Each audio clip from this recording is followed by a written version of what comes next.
Hay personas que desean muchísimo sentirse queridas y aún así sienten una necesidad constante de desaparecer emocionalmente cuando alguien intenta acercarse demasiado.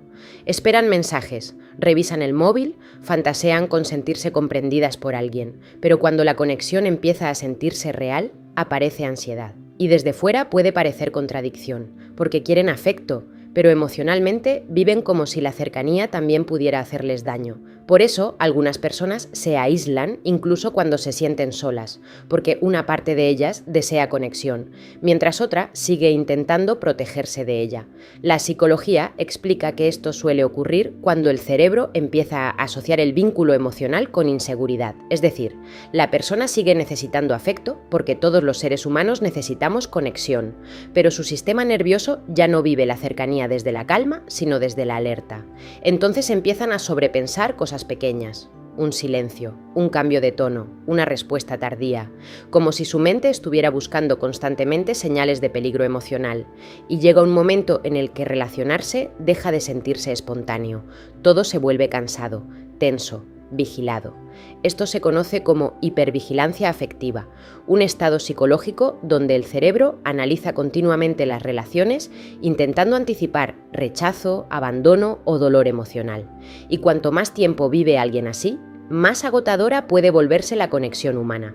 Por eso el problema muchas veces no es que la persona no quiera a nadie cerca. El problema es que, en algún momento de su vida, el cerebro dejó de asociar la cercanía con seguridad.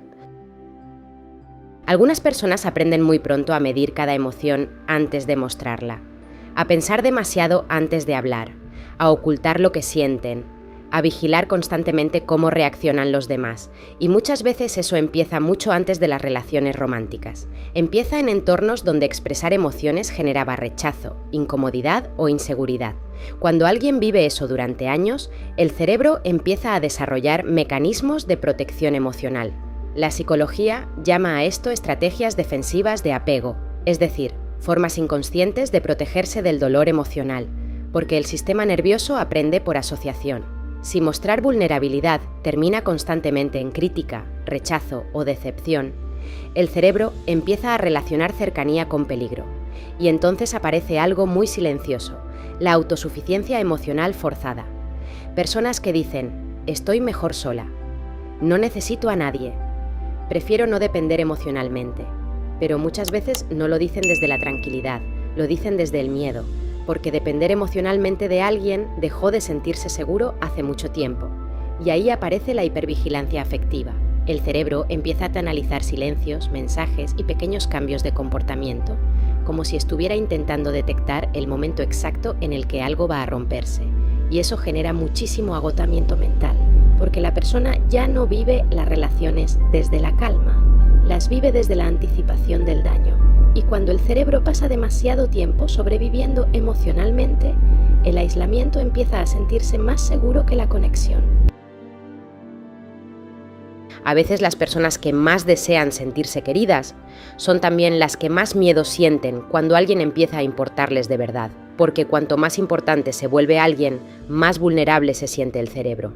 Y para una persona acostumbrada a protegerse emocionalmente, la vulnerabilidad puede sentirse peligrosísima. Por eso algunas personas cambian cuando empiezan a encariñarse, se vuelven más distantes, más frías, más difíciles de leer. No siempre porque hayan dejado de sentir. A veces ocurre precisamente porque están sintiendo demasiado, y entonces aparece el autosabotaje emocional. Responder menos, alejarse, reducir intensidad emocional antes de depender demasiado de alguien. La psicología explica que muchas conductas evitativas no nacen de la falta de afecto, sino del miedo al rechazo, a la pérdida o al dolor emocional. Porque cuando el cerebro ha asociado el vínculo con sufrimiento, incluso las relaciones sanas pueden generar ansiedad. Y ahí aparece la contradicción. La persona quiere conexión, pero también quiere escapar de todo lo que esa conexión podría llegar a provocar. Entonces el cerebro intenta protegerse, creando distancia antes de necesitar demasiado.